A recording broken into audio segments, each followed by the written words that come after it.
So welcome back students to our channel Understanding Physics lecture number 3 on your vector chapter. So students, हम लोगों ने last lecture में क्या पढ़ा था बताओ। चलो, लास्ट लेक्चर में हम लोगों ने देखा था editions and subtractions of vector. ठीक है, अब एडिशन और सब्सट्रैक्शन ऑफ वेक्टर में हम लोगों ने दो लॉ पढ़े थे। एक पैरेललोग्राम वाला, ठीक है, और दूसरा ट्रायंगल। ठीक है, ट्रायंगल लॉ और पैरेललोग्राम लॉ। अब ये इसमें ऐसा कहते थे हम लोग कि जब addition of any two vector जब होगा तो एक नया वेक्टर आएगा, रिजल्टेंट वेक्टर, जिसमें हम लोग आर कहेंगे, जो रहेगा ए वेक्टर प्लस बी वेक्टर। ठीक है, ठीक है, पैरेललोग्राम में ऐसा रहेगा। जबकि ट्रायंगल लॉ में ऐसा था कि अगर हम लोग देखें आर वेक्टर तो ए वेक्टर प्लस बी वेक्टर करो या फिर बी वेक्टर प्लस ए वेक्टर करो, सेम रहेगा। क्यों? देखो, पैरेललोग्राम में क्या था, कुछ इस तरीके से था, ये ऐसे, ये ऐसे, ठीक है, ये ए वेक्टर था, ये बी वेक्टर था।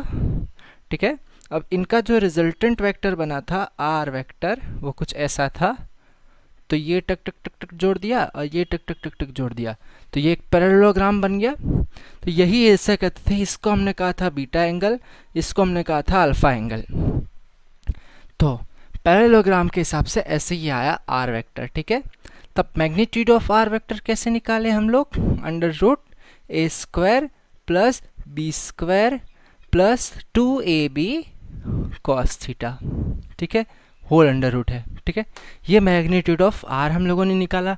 किसके लिए? पैरेललोग्राम के लिए। अब ट्रायंगल के लिए हम लोगों ने बात ये किया था कि सपोज करो पहला वेक्टर का हेड दूसरे वेक्टर के टेल से जुड़ा हुआ है। ठीक है, नीचे का इतना मिटा दो, ये वेक्टर ए है, ये वेक्टर बी है। ठीक है, पहले वेक्टर का हेड दूसरे वेक्टर के टेल से जुड़ा है, तो जो रिजल्टेंट वेक्टर रहेगा वो पहले की टेल से दूसरे की हेड पे जाके जुड़ जाएगा, आर वेक्टर। इसी बेसिस पे हम लोगों ने क्या बात किया कि R vector will be A plus B करो या बी प्लस ए करो, सेम रहेगा। ठीक है, अब इस बात में आर हम लोगों ने देखा। अब अगर इसी में आपको देखो, इधर तो एंगल आ रहा है अल्फा बीटा, अगर इसी में आपको कोई ये कह दे कि मुझे बताओ what will be your direction of R with respect to A, तो कैसे बताओगे? सिंपली अगर विथ रिस्पेक्ट टू ए है तो tan अल्फा लोगे आप लोग, क्योंकि अल्फा एंगल बन रहा है। tan अल्फा क्या हो जाएगा आपका? b sine theta upon a plus B cos theta. ये कर देना, आपका डायरेक्शन मिल जाएगा विथ रिस्पेक्ट टू ए। और विथ रिस्पेक्ट टू बी कहे तो आप क्या करोगे? tan बीटा, बी के रिस्पेक्ट में बीटा है, तो beta a sine theta upon B plus A cos theta. ये कर देना, ये विथ रिस्पेक्ट टू बी, ये विथ रिस्पेक्ट टू ए। ठीक है, बात समझ में आ रही है? इजी सी बात की थी हम लोगों ने। ठीक है, ये बात हो गया था एडिशन के लिए। अब सब्सट्रैक्शन के लिए हमने क्या देखा कि सब्सट्रैक्शन के लिए ये देखा था हमने कि सपोज करो ये नेगेटिव वेक्टर, ये पॉजिटिव वेक्टर है, सपोज ऐसे जा रहा है पॉजिटिव वेक्टर, और ये नेगेटिव वेक्टर हो जाएगा, ये ए माइनस ए वेक्टर, ये ए वेक्टर। तो इसी तरीके से अगर हम कहेंगे कि ए वेक्टर माइनस बी वेक्टर बनाएं, आपको फिगर ऐसी दी हुई है। ठीक है, ये ए वेक्टर है, ये बी वेक्टर है, दोनों के बीच का एंगल थीटा है, और आपको कह दे कि find this A vector minus B vector, your resultant will be R. R की जगह हम लोग यहाँ पे एस लेते हैं, क्योंकि आर बार बार सेम एक जैसा हो जाएगा। ठीक है, तो एस वेक्टर क्या बताओ क्या आएगा? सबसे पहले इसको नीचे अगर हम लोग कर दें, ऊपर के डायरेक्शन में ए, नीचे के डायरेक्शन में माइनस बी, तो इस इक्विवेलेंट टू लाइक दिस, ऐसा हो जाएगा। ठीक है, अब ऐसा बन गया तो ये क्या हो गया? माइनस बी वेक्टर बन गया। ये इस एरो इस डायरेक्शन में नहीं, एरो इस डायरेक्शन में आएगा। क्यों? हमने नेगेटिव वेक्टर बनाया ना। अब ये इतना एंगल कैसे मिल जाएगा? 180 माइनस थीटा। ठीक है, क्यों? ए बी के लिए ए और बी के लिए थीटा था, तो ए और माइनस बी के लिए कितना होगा? 180 माइनस थीटा हो जाएगा, ठीक है, क्योंकि इतना पूरा 180 और इतना थीटा, ठीक है। तो इस तरीके से अब इसको हम लोग थोड़ा सा मॉडिफाई कर दें या सिंप्लीफाई कर दें, तो A plus B, B equals to S vector, तो magnitude of S vector what? A square plus B square plus 2ab cos 180 minus theta, ठीक है, इसके लिए किया है, ठीक है। ये आपका एस वेक्टर तो इस रूल से निकल जाएगा, ठीक है, इसी केस के लिए ये फिगर है। अब एस वेक्टर का मैग्नीट्यूड कैसे निकालोगे? ऐसे, ठीक है। अगर आपको डायरेक्ट 180 से माइनस करके थीटा से निकालना है तो भी आप निकाल सकते हो। अगर आपको इसको सिंप्लीफाई करके शॉर्ट फॉर्म में करना है तो A square plus B square minus 2ab cos theta हम लोगों ने लिखा था, ठीक है। अब ये कॉस थीटा इधर माइनस कैसे आया? मैंने बताया था आपको, कॉस पाई यानी 180 माइनस थीटा होता है माइनस कॉस थीटा, ठीक है, ये बात थी। और यही अगर पाई बाई 2 माइनस थीटा हो तो ये साइन थीटा हो जाता है, ठीक है। तो ये बात थी। इसी तरीके से हम लोगों ने लास्ट लेक्चर में किया और उसके बेस पे कुछ सम्स भी किए थे। तो आज के लेक्चर में हम लोग क्या करेंगे?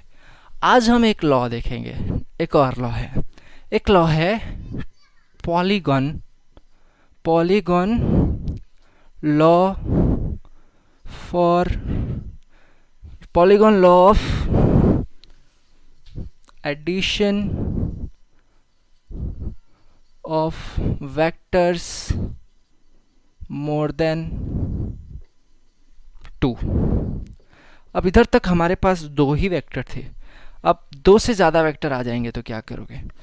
ऐसे केस में आपको फिगर कुछ इस तरीके से बनेगा। ये ए वेक्टर है, ये बी वेक्टर है, ये सी वेक्टर है सपोज।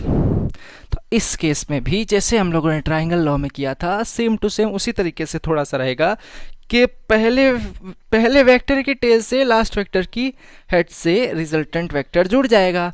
तो पॉलीगॉन लॉ भी यही कहता है कि your resultant vector will be A vector plus B vector plus C vector. ये फॉर्मूला याद रखना, पॉलीगॉन लॉ भी यही चीज कहता है कि आपका रिजल्टेंट वेक्टर तीनों वेक्टर का सम रहेगा, ठीक है। यही था, एडिशन रूल था पॉलीगॉन लॉ के हिसाब से, ठीक है।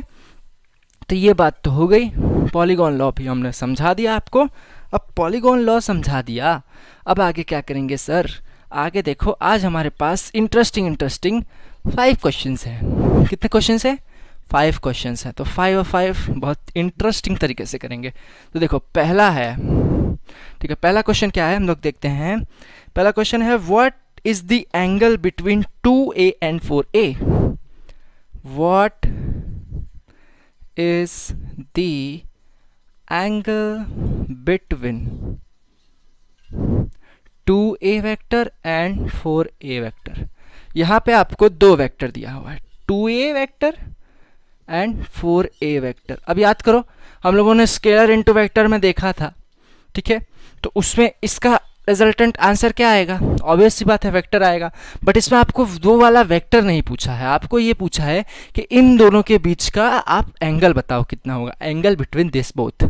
अब देखो ये दोनों आपको पॉजिटिव दिख रहे हैं, यानी both are moving in a positive direction. दोनों क्वांटिटी एक ही है, दोनों ए है। ए और बी अलग अलग होता तो हम लोग सपोज करते ये बी वेक्टर है और ये ए वेक्टर है, ठीक है, और तब इसका हम लोग एंगल थीटा निकालते फॉर्मूले से, ठीक है। बट आप लोग यहाँ पर देख पा रहे हो दोनों सेम क्वांटिटी है, means both are in a same path also having. देखो ईयर क्या हो जाएगा, आप लोग अगर आपको थियोरेटिकली पूछते हैं कि बताओ क्या होगा, तो आप लोग थियोरेटिकली क्या बोलोगे?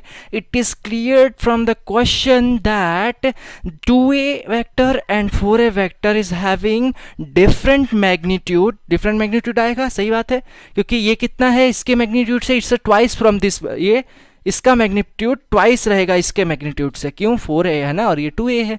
सो it is clear from the question that they both is having different magnitude but having same direction and same path, जो moving in a same direction and same path. तो ये इतना हो गया 2a वेक्टर, ठीक है, इतना, और ये इतना हो गया 4a वेक्टर, ठीक है। अब दोनों एक ही पर है, देखो अभी इनका एंगल तो आपको साफ साफ दिख रहा है, ठीक है। ये इस पे है और इसी पे, x और y एक ही, तो एंगल कितना आ गया 0 डिग्री, कुछ एंगल नहीं है इनके बीच में, तो योर आंसर इज 0 डिग्री, ठीक है। Answer is 0 degree. अब चलो ये क्वेश्चन तो मैंने आपको करवा दिया, अब ये क्वेश्चन करो, लो 3a वेक्टर और -5a वेक्टर। अब ये आप लोग अपने आप से करो, आपको ऑप्शन दे देता हूँ, 0 डिग्री, 90 डिग्री, 180 डिग्री या डी नोन, बताओ। चलो ये क्वेश्चन आप लोग खुद सॉल्व करो, पॉज करो सॉल्व करो, पॉज करो सॉल्व करो। कर लिया, आगे आंसर देखो, जो भी आंसर आया है अभी हम लोग डिस्कस करते हैं। तो देखो अब इस केस में भी आप लोग थियोरेटिकली ये लिख सकते हो that here it is clear from the question that this both has having different magnitude but having same path, but the second vector is acting as a negative vector या acting in a opposite direction, यानी path same है, ये 3a vector हो गया, ठीक है। अब वो -5a वेक्टर है, क्वांटिटी एक ही है यानी पाथ सेम रहेगा, ठीक है। बट अब ये माइनस डायरेक्शन में जाएगा, यानी यहां से माइनस डायरेक्शन में -5a वेक्टर, ठीक है। अब ये बन गया आपका, ये आपका ये -5a वेक्टर, ये तो इतना एंगल कितना हो जाएगा, सीधा दिख रहा है आपको कितना 180 डिग्री, तो योर आंसर इज सी, ठीक है। ये बात तो क्लियर हो गई।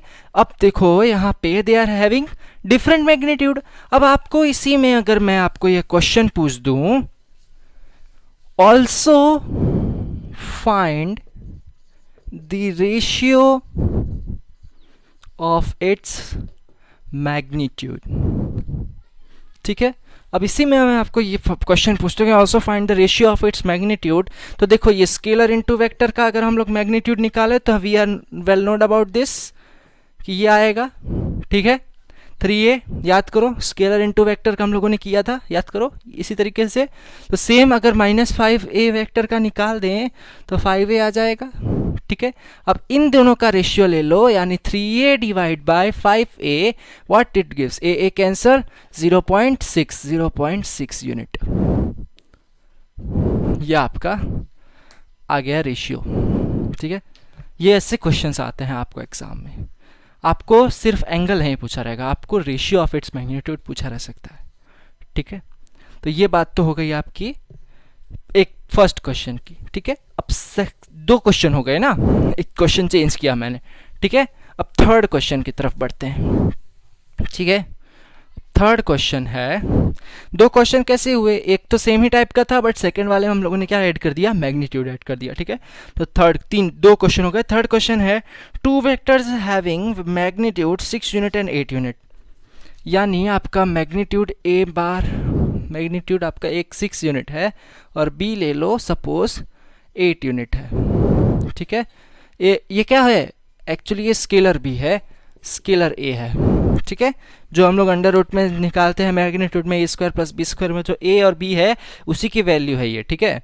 तो आगे आपको कहा है कि 6 and 8 unit respectively find the magnitude of resultant vector of two vectors, ठीक है। आपको मैग्नीट्यूड फाइंड करना है रिजल्टेंट वेक्टर का, यानी r मतलब मोड ऑफ r वेक्टर, ठीक है। तो if the angle between two vector is 0, 180, 60, 120, 90, आपको इतने एंगल्स दिए हुए हैं, 0, 180, 90, 120 और 60, ई आएगा ना 60, दिख रहा है आपको 60, हाँ दिख रहा है, चलो बहुत अच्छी बात है। तो इतना आपको एंगल्स दिए हुए हैं, इतने थीटा के लिए आप लोग फाइंड करो क्या, रिजल्टेंट वेक्टर का मैग्नीट्यूड, ठीक है।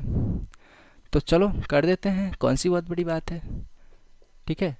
अब रिजल्टेंट वेक्टर का मैग्नीट्यूड आप कैसे फाइंड करोगे, उसको हम लोग आर लिए हैं, तो वो कैसे हो जाएगा, फॉर केस 1 ए लिख दो, ठीक है। Case 1 R vector will be a² + b² + 2ab cos theta, ठीक है, तो ये कितना है 0, कॉस 0 कितना होता है 1,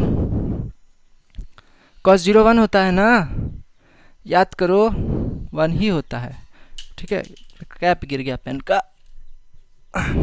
कॉस 0 1 हो गया, तो ये कितना हो गया 6 स्क्वायर प्लस 8 स्क्वायर यानी 36 प्लस 64 प्लस 2ab यानी 2 इंटू दिस 40, ये कॉस 0 1 हो गया, तो 2 इंटू 6 इंटू 8 यानी 8 6 जा 48, 48 2 जा 96।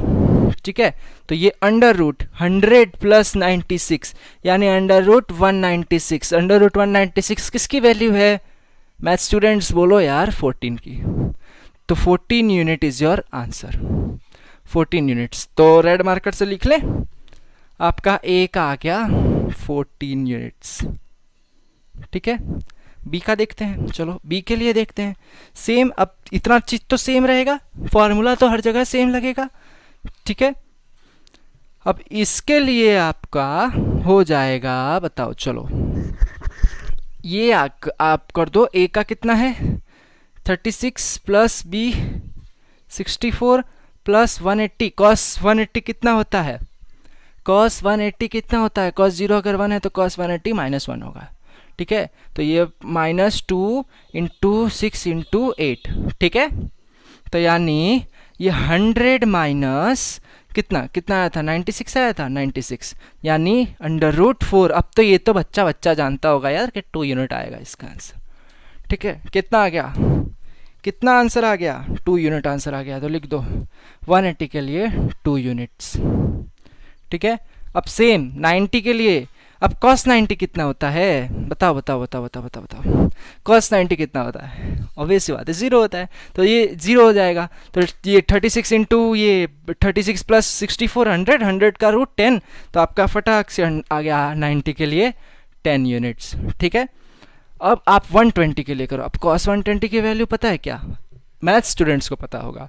नीट वाले क्या करेंगे, नीट वाले ये करेंगे, cos थीटा यानी cos अगर 120 है तो पाई माइनस थीटा कर दो, तो माइनस cos थीटा आपको मिल जाएगा। ठीक है, तो अब कर दोगे तो जो वैल्यू आएगी वो थीटा हो जाएगा, ये ऐसे, तो आप इसमें ये कर दो ए स्क्वायर प्लस बी स्क्वायर, यानी ये cos की वैल्यू रख दो 180 माइनस 120।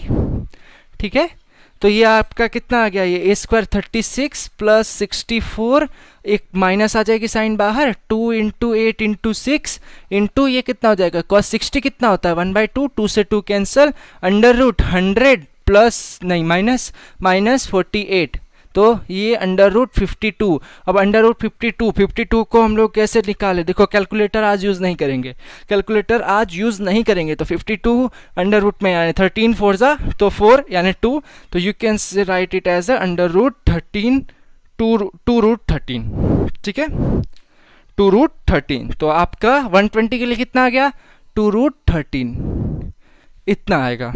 ठीक है, अब 60 के लिए कितना आएगा,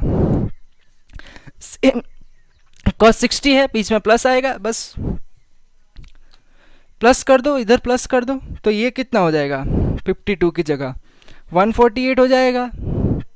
अब 148 आ गया रूट में, तो आप लोग उसकी वैल्यू निकाल लेना। 148 देखो 4 दिख रहा है 8 दिख रहा है, तो मैं इसको सोच रहा हूँ कि 4 से डिवाइड कर दूँ, तो 148 डिवाइड बाई 4, तो 4 3 जा 12, 2 7 जा 37 इंटू 4 कर देंगे हम, यानी 2 रूट 37 आंसर आ जाएगा आपका। क्या आंसर आ गया आपका 2 रूट 37, दिख रहा है आप लोगों को। ठीक है, इसी तरीके से हम लोगों ने सॉल्व किया, कोई जोर ज़बरदस्ती नहीं दे रहा मैं आपको, कोई कुछ नहीं है, हम लोग एकदम शांति से एकदम ठीक तरीके से कर रहे हैं, सब के सब सॉल्व हो गए। ठीक है, अब ये तो हम लोगों ने क्या निकाला, रिजल्टेंट वेक्टर निकाला ना। अब क्या करोगे, क्या करेंगे कुछ नहीं करेंगे, आगे देखेंगे, आ जाओ। अब आगे आप लोग देखो, ये बात, क्या बात, ये बात, आ जाओ। अब क्वेश्चन देखो, ये थर्ड था, फोर्थ क्वेश्चन हम लोग क्या करते हैं, फोर्थ क्वेश्चन में एंगल सेम है सबका। ठीक है, एंगल सबका सेम है,